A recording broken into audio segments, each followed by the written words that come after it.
Hey there, everybody. This is a Tech Check for Quality Digest Live for August 24th, end of August already, almost the end of August, 2018. Got a great show for you coming up today.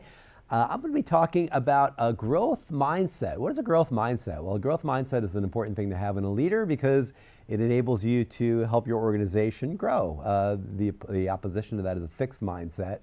You don't really want that so much because it doesn't allow you to have innovation and growth as much as in your organization. So I'm going to be talking about that as a story.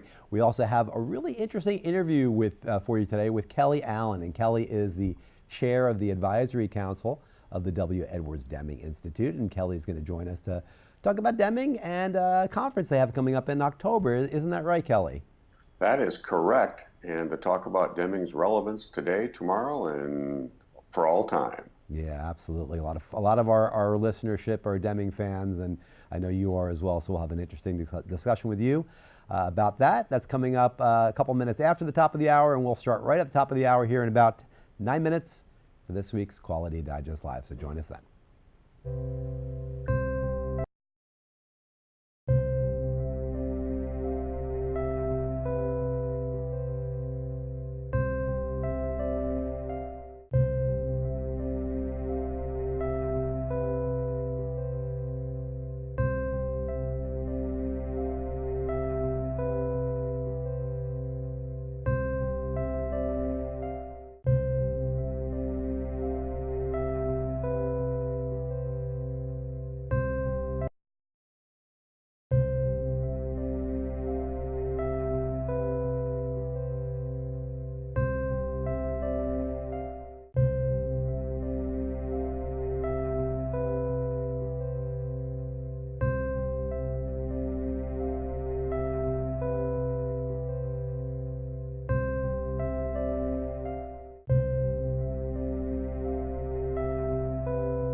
This week on Quality Digest Live, how leaders can foster a growth mindset for the betterment of themselves and their organizations. We'll have that story and a pair of interesting interviews when we come back.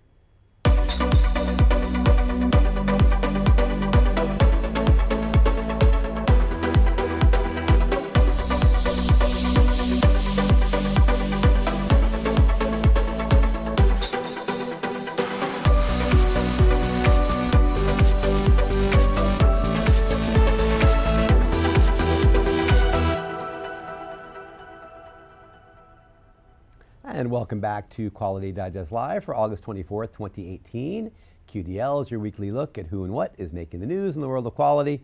I'm Mike Richmond, publisher of Quality Digest, and our usual co-host, Dirk Ducharme, remains on vacation somewhere in the wilds of Scotland, playing golf, I'm sure, or doing something. Actually, he's probably drinking wine, but Dirk will be back in a couple of weeks. Well, we start the show this week with a story about one of our favorite programs from NIST, and that is the Manufacturing Extension Partnership, the MEP. You can see it right there. The MEP's mission is to enhance the productivity and technological performance of U.S. manufacturing. The program was founded in 1988 and has centers in all 50 states, plus Puerto Rico. It's funded in part by the federal government and in part by each individual center. The program serves small to medium-sized manufacturers by providing tools, technology, and training to help them maximize their efficiency and ultimately their success. Now, in Tuesday's issue of the Quality Digest newsletter, we linked out to a news item titled "Century-Old Factory Gets an Upgrade with 6S." The piece first appeared on the MEP's Manufacturing Innovation blog earlier this month. The story talks about Penn Troy Manufacturing, Inc. And now they're a third-generation family-owned business housed in a 100-year-old complex in Troy, Pennsylvania. With 45 employees, the company is focused on supplying assemblies and machine components to the water supply and locomotive industries. The company was having issues with workplace organization. Many companies have those kind of issues, and efficiency as well. And so they turned to the Northeastern Pennsylvania Industrial Resource Center, which is part of the Pennsylvania's MEP. As I mentioned, all 50 states have MEPs, Manufacturing Extension Partnership Centers, and this was the Pennsylvania one that helped this particular organization.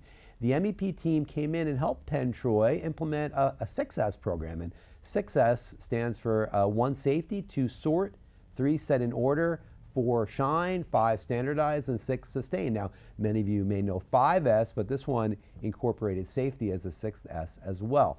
Now, the organization was also helped by integrating 6S into their quality management system by the MEP, which further codified the changes for good that the organization achieved. The results were pretty impressive. I mean, they increased or retained more than $1.4 million in sales. They had cost savings of $49,000. They had 6 jobs created and 10 jobs retained. So those are pretty good results. Again, it's a small organization, 45 employees. So those are pretty notable successes. Now, there are success stories like this happening at MEP centers across the country. And if you want to find out more, just check out the story link. It's right below our player page, right down there. Or visit online at nist.gov/MEP. You can find out more. If you don't know what the MEP program is all about, you're a manufacturer anywhere here in the United States, check it out. You might find some really good resources there from the MEP program. Okay. Well, for our first feature on the show today, we're going to chat about a philosophy of organizational excellence and improvement that really continues to grow and resonate year after year. W. Edwards Deming was one of the towering figures in the fields of statistics, quality, business, and management during the 20th century, but his perspectives are as valid now as they were during his lifetime, maybe even more.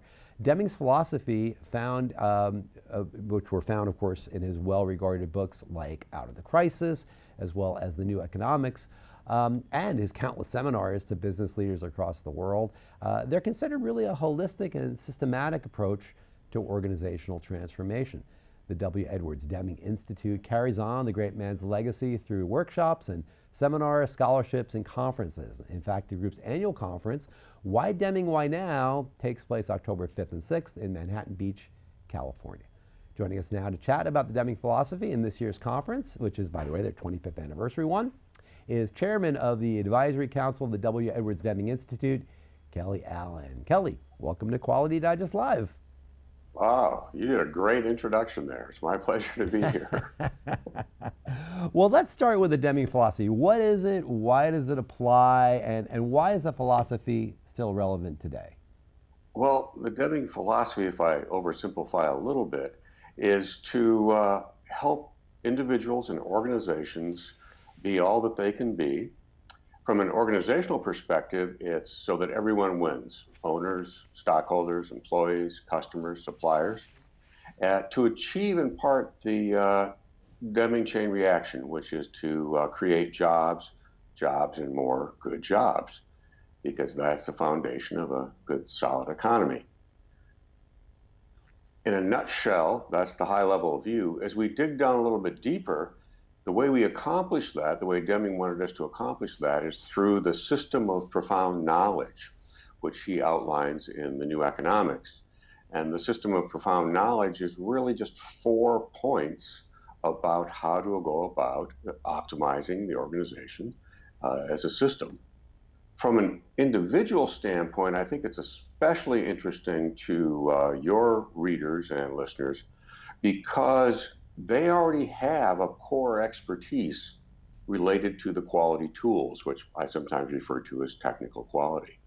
And though that expertise now combined with the system of profound knowledge, those 4 elements, makes for a very, very robust and sustainable and creates a work environment and organization and helps people to continue to be really effective and to be all that they can be, even as they're helping their organization be all that it can be. And I mentioned in that quick intro that this is the 25th anniversary of the conference, the Deming conference. Of course, it's coming up here in October in Southern California. So what can people that might want to go to the conference expect? What are they going to get out of going to an event like this? Well, there are a number of things. For your readers and listeners, there's something I think even more special, and that is they get some exposure to the system of profound knowledge so that they can see then how they can fit their expertise with that system of profound knowledge, those 4 elements that Deming shared with us. That has, I think, ramifications not only for their careers, but also for their organizations and for creating a better world. So, I mean, I ask it this way: who wouldn't want to be more successful? Who wouldn't want to make a bigger difference? And the answer, especially from the people in the quality community, is we all do. That's why people went into the quality field. That's why they are interested in quality management, because they want to make a difference and they want to make things better. So that exposure to the conference, I think, is helpful, in part because most of us spend a lot of time, and we should spend a lot of time in our work being heads down, looking at the work, figuring things out, making things better. And maybe once or twice a year, most folks get to go to a conference within their professional arena or within their industry. And that helps give us a little more heads up view of how the bigger view of the horizon. With the Deming conference, you get both a learning that's related to the heads down, what you need for your work, but you also get that big heads up view of what's coming. And the conference itself is 25, you mentioned 25 years. This is our anniversary. Dr. Deming created the Deming Institute 25 years ago. And the Institute's been working hard on a lot of things during those years. And I think the Institute is at a launch pad point to launch for the next 25 years. And we are going to need a lot of help to do this. So one of the big initiatives that we're going to be unveiling at the conference has to do with Deming Online. It's a Deming Online Learning Initiative.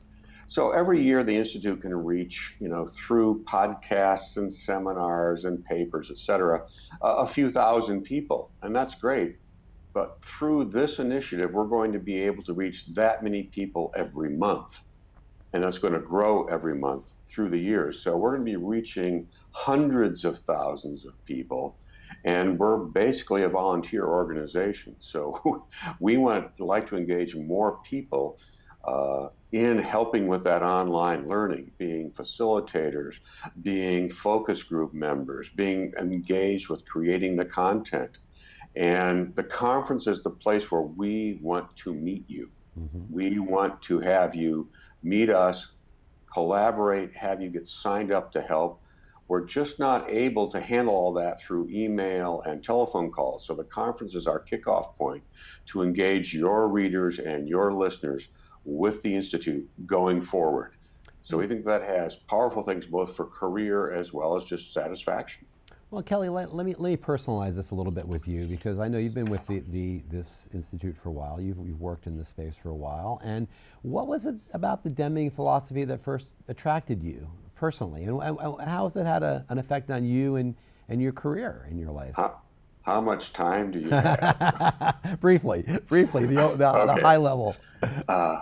What attracted me, I think, was the robustness of the math and the science, including the quality tools and things like control charts, but also the humanity, so that you can have win-win in organizations so that they can be places where people can have joy in work and make a difference and do great work.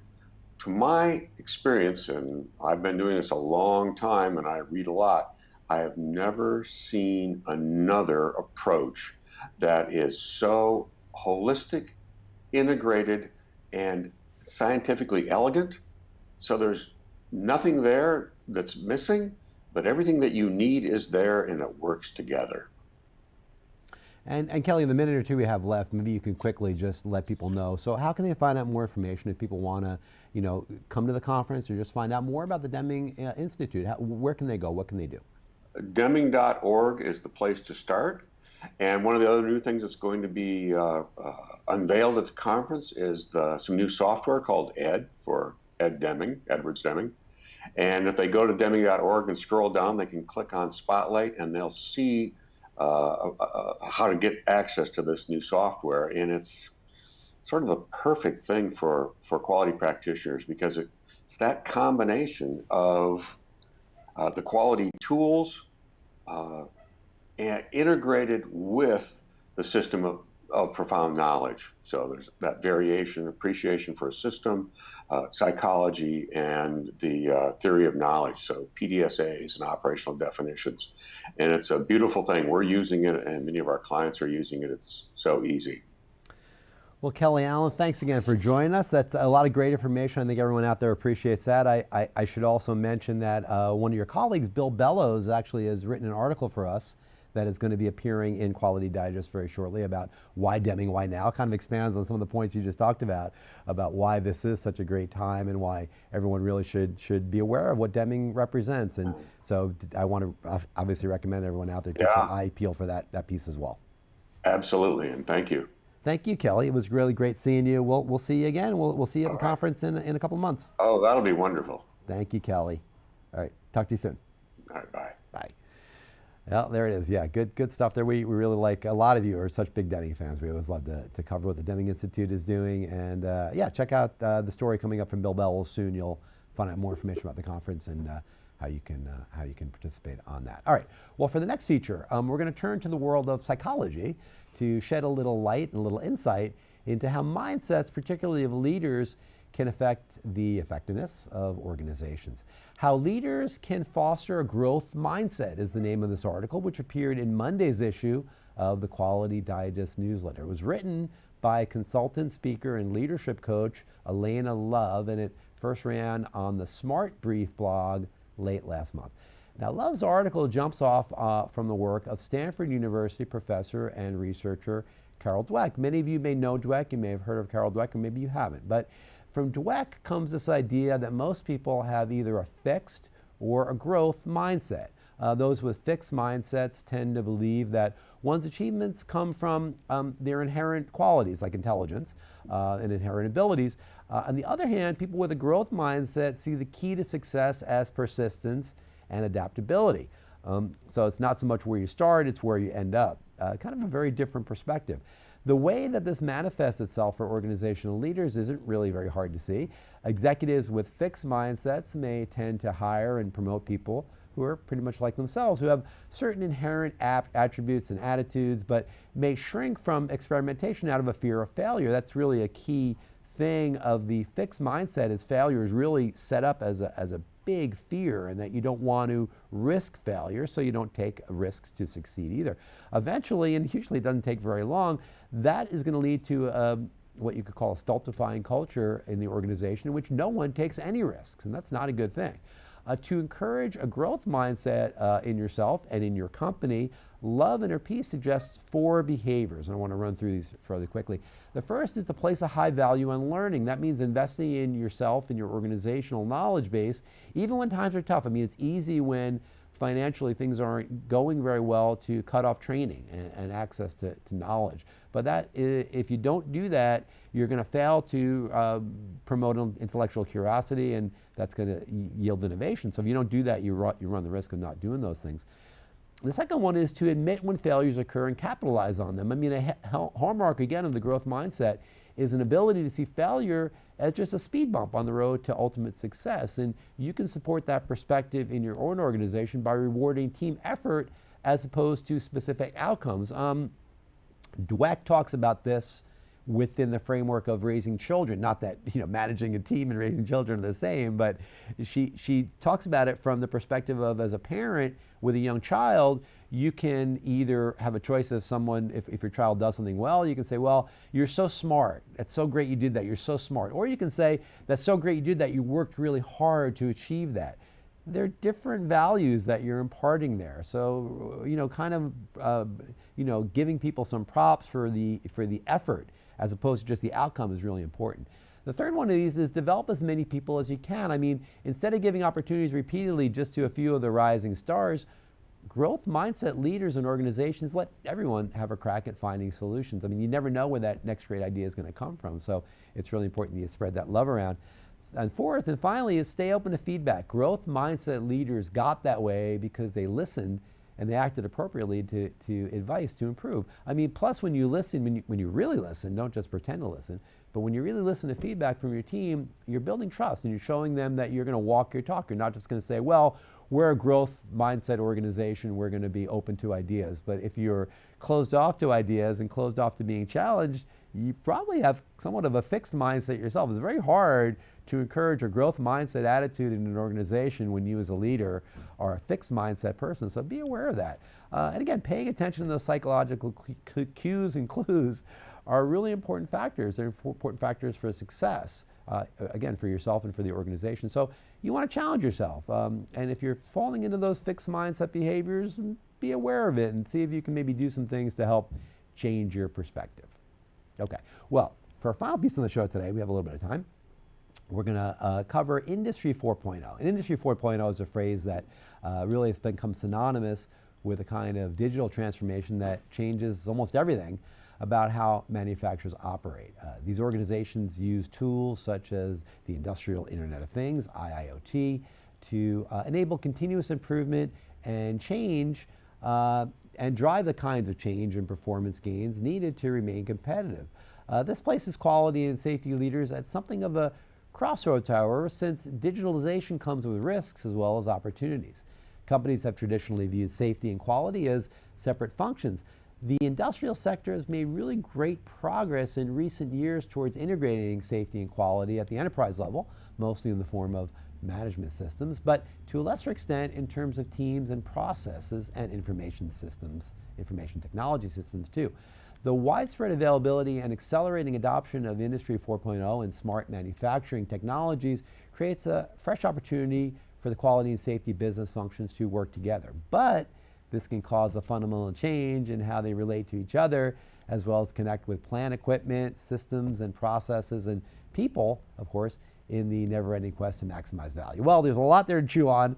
I certainly said a lot of syllables, but to help us make sense of it all, we're joined now by Dan Jacob, and Dan is the Research Director and Principal Analyst at LNS Research, and he's also the author of the new ebook, Driving Operational Performance with Digital Innovation, Connecting Risk, Quality, and Safety for Superior Results. So, Dan, welcome back to Quality Digest Live. Thank you, sir. Thanks for having us back. Yeah, that was a mouthful. Sorry, I had to kind of squeeze all that in there as we brought you into the show. But yeah, it's really good to have you. You've been on the show before, and your report really was an interesting one. It's very complete and detailed. You always do a great job with your report. So just to break it down for us, what would you say are the key commonalities that you uncovered between the quality and safety functions as it relates to Industry 4.0? Really the big takeaway here on your report. I mean, there's like you said, there's a lot of detail in there, some very specific guidance. But at a high level, if you look at quality, safety, and risk, those are the three areas we really wanted to look at, the convergence between those three. And there's a reason why we picked them specifically. First of all, if you look at the management systems, there's been some solid work done by ISO to enable the management systems themselves to be connected together, which has lowered the threshold, right? It's made it a lot easier for those different the management systems themselves to be connected. But also, if you look at the challenges that are faced by safety leaders and by quality leaders, they have a lot of shared challenges there. There's initiatives around building a culture of quality or culture of safety. Those are top of mind considerations. They've got similar challenges from a data management perspective. You're generating real-time metrics, looking at having consistent processes across the organization. So those challenges are shared, but really we can share problems, but what's much more effective is when you have those problems, but on the other side, like with safety, quality, and risk, there's also a lot of value, perceived value by operational leaders, so by plant managers, in terms of the importance of quality and safety to their operations. Both of those disciplines really have a direct impact on the output of a plant, the operational effectiveness of the plant itself, and to add really an underlying theme that really emphasizes the importance of quality, safety, and risk today. You're talking about the industrial Internet of Things and digital transformation. Well, quality and safety are both areas that are highlighted today in the digital transformation initiatives. We see statistically they bubble up to the top in terms of use cases that companies are pursuing today. But also we're seeing in a lot of the digital transformation initiatives we're working with the manufacturing realm on. So lots of activity in this area. Those digital transformation initiatives are in many cases being championed by the board of directors, pushed down to the CEOs and C-suite, the chief operating officer, chief executive officer, CIO, CTO. There's new rules out there like the chief digital officer. That C-suite is actively working on these, and again, prioritizing these initiatives. So it's a very important time, almost like a once in a career opportunity for quality and safety leaders to work together to drive improvement and drive results, both for the digital transformation, but also more broadly. And Dan, there's an interesting phrase that is found in this ebook. We talked about it before on the show. We've had you on the show before. The digital innovation cycle framework is one that I think is really an interesting idea. So, yeah. How do manufacturers in particular use that to change and to innovate and to improve? Yes, I think there's we first introduced the digital innovation cycle in our new product introduction research that we performed earlier this year, and it has a lot of importance here for quality and safety leaders.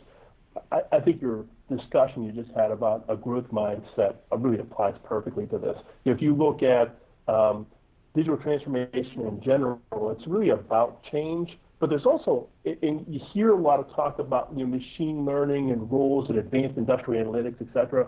That's really important, but there's also a lot of other elements there. You mentioned trust, right? So a culture, having a mutual culture of trust and a culture of change, and having mutual collaboration So there's a lot of moving pieces that really go into innovation. And if you look at innovation and disruption, they're top of mind today.